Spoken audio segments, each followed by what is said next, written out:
I still There, get emotional when I see Jedi and, Vader discovers that he has a sister and he says, sister. And Luke comes out and they play that music as well. I'm getting goosebumps right now. yeah, It is very compelling filmmaking, storytelling sort of a thing. And it's those little choices. And he yeah, kind of does give over. I felt like we could have had him a little more conflicted with that sort of thing. yeah. And I think that there's a common journey of the relationship between father and son. Of your father when you're a child becomes your hero, and then as you become a teenager and you rebel, they become a villain, and right.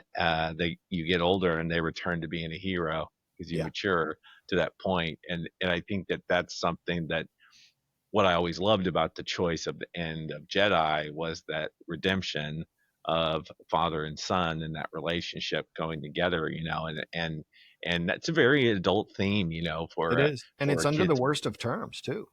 Yeah, Yeah, it's yeah, it's terrifying.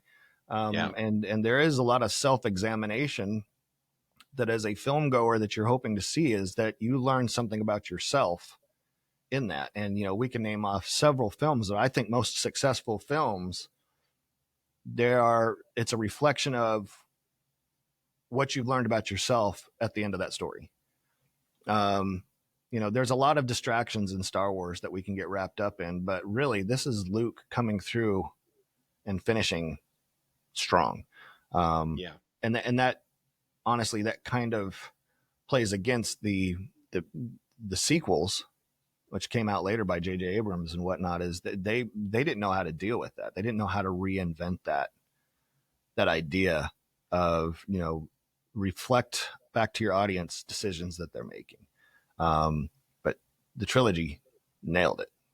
yeah.